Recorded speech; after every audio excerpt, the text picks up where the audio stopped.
Welcome to Atlanta Tarot. This is the tarot forecast for Gemini for the month of September, including late August 2023.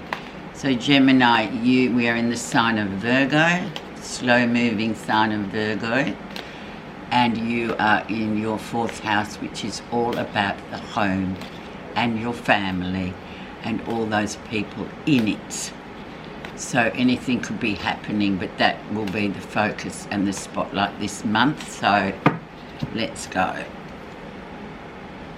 And the Hermit is very much the card for the Virgos. So it's about standing back. It's not about input this month, Gemini. It's about standing back and just watching, spectating, not participating this month. This 4 weeks, I should say. So you've got to be very much using your wisdom, and also it is Virgoan card, so Virgos are classically and historically very slow moving people. So it's not going to be in the speed that you usually like to travel at all with the Hermit, but there is a lot of wisdom when he comes along. So it's not a time for putting your oar into things. You've just got to stand back. Where you are right now, whoops. Six of Cups, people coming back from the past. Very much past life-ish card, very much a card of connecting with people you haven't seen for a long time, or they just sort of magically waft into your life. For good reason, obviously. There's, always those connections come and go. It's about what you do with this. It's a really important card in terms of karmic stuff.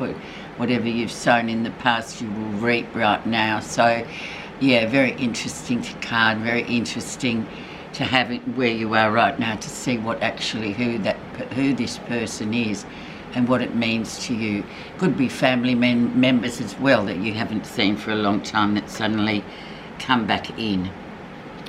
Let's see the influencing card. Queen of Wands, so very much a fire energy, very female energy there. Leo, Sag or Aries, sort of a female energy, very outspoken person that sort of really is quite a handful, I guess you'd say, but perfect really for a Gemini, because there's a lot of fast moving action with this Queen of Wands. She says what she thinks, which is not necessarily what people want to hear. She's quite brash, she's very creative, all the rest of it, but yeah, her energy can be used for positive or negative, but positive would probably be the best way to go with her. So it may be very much a female person that cycles back around into your life this 4 weeks. Let's go back to see what was going on for you in July, August, and that still has merit at the moment. Nine of Pentacles, so very much a independent energy, very singular energy. It's not really coupled with anybody, this one. It's more about yourself, your own sort of achievements, things that you want to do personally. It's not part of a couple, it's just very much a singular, interesting energy. So reasons to be cheerful are all here with the Nine of Pentacles whenever it shows up, because it sort of means that things are going along well, even though you may think they're not, in terms of your business, your job, your day job, whatever it is that you're doing and that you love to do. Even if you don't have a job, if you have hobbies, this is a great card to have. So it's a nice card to have at the top, because it's still sort of showering the rest of the reading. Recent influences, and you have the High Priestess, so something's going on. Intuition is really important at the moment. This is very much a spiritual, psychic time. It's a time about couples as well, who is your, soulmate, whatever's going on there. There's something brewing under the surface. It hasn't yet eventualised. Oh, no, that's not the right word. It hasn't yet come to manifested itself, but it's there, and you know it's there, and it's very sort of, it's a card also that sort of tells you to keep your own counsel. This is not a time for, I'm guessing, it's sharing with other people. It's very, very private. But she will reveal herself sooner or later down the track. She is the sister of the hermit, so they're like the brother and sister in the tarot. But very, very, very important. But very important to really use intuition this 4 weeks, actually, Gemini, rather than use your head, which you're using your brain a lot. Forget your brain, you've got to use your intuition there, your gut. And we'll see what comes from that. The lesson you'll be learning. The Magician. New things are coming in for you fast and strong here.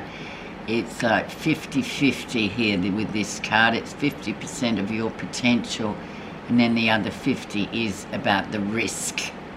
So you've got to align the two. You've got to have them lined up together. You can't just think, oh, fabulous new adventure, everything's just going to be perfect. Well, that's rubbish, because it never is. There's always something to trip you up, or obstacles to jump in your road and stop you from getting to where you want. But that's where, I guess, we learn. So whatever this new project you're embarking on, which shows a lot of promise, you've got to be willing to go with the flow with it as well, and realise that you are putting yourself onto risk as well as potential. So it's a great card, but you can do it. But just make sure that you factor in the risk, because then if you don't, you go back to the beginning again. Near future card. And we have the Empress. So the mother figure, the female, the feminine, very feminine. Like you've got the Empress here, and the High Priestess is actually her daughter. So there's something about mothers coming in here, or your partner, or the mother of your children, all this kind of thing. It is the 4th house of family and home. So this person obviously is of great respect to you, whether it's your mother or your partner, who is a mother of your child or your children. This energy comes in, but it's also a lot of abundance itself. So things going quite well if that's the way you want them to go, but just factor that in as well. Not a female energy here, Gemini. What's happening that you're not realising? Wheel of Fortune. Great card to get. So, destiny. And you're not realising this, so it's all wound up in, it's all in destiny with this one. No mistakes when destiny and the Wheel of Fortune comes around. And it moves very slowly, this wheel. So it only comes around here and there. It's not sort of a card that you'll get all the time. It's a card that you really need to realise you are exactly where you're meant to be. So deal with what you've got to deal with, and especially around home and family this 4 weeks. It's really important, Gemini. So you need to sort that out and use the energy of the Wheel of Fortune, because it will help you, and it'll help you understand that you're meant to be exactly where you are. There's no mistakes when she comes along. Okay, let's see how others see you. Strength. So it's all about self-awareness. It's all about this struggle. There's been a lot of struggle here. A lot of struggle with you, with different aspects of yourself, with anger perhaps too. Learning how to tame the beast. We all have the beast within. We all have to learn to sort of be self-aware and just think, oh my God, I can't believe I just did that. I can't believe I just lost it with those people. But that's when the strength card comes in, and it's about taming the inner beast of ourselves. So there you go, people are looking at you like that. You are getting there, but it's trial, and you've got quite a few big cards, so it's like you'll get there. Use your intuition. Let's see what you are feeling positive about. Two of Cups. So your soulmate energy with somebody special is there, and you feel positive about that, so that's fantastic. But then you've got all these other 1, 2, 3, 4, 5 cards that are massive work. So you've got a lot of work to do here this 4 weeks. But you know that you've got this soulmate energy with this person, or it could be a thing as well. It could be your hobby, it could be anything, it could be even work that you're really emotionally attached to. Something you're really emotionally attached to, and it just works for you. It's hand in glove sort of energy there. So we'll see where that takes you, but that's a nice card to get, and it's a good, it's good to work towards that kind of something so positive, especially in the 4th house, your home and family. The outcome. And we have the 5 of Wands, so we have a bit of here and there energies, putting out spot fires, a few obstacles jumping into your path, disturbing a clear run. So just remember, you can navigate them. It's kind of almost like yeah, there's an obstacle, find a way around it, is basically this card, and it's how to conserve your energy, and really use your mind to find ways around difficulties or obstacles. So interesting all around. Now let's see what the Oracle says, and we will go to the 5 of Wands. We will see the clarifier. What is this 5 of Wands? Why is it going to be an obstacle, or creating obstacles for you?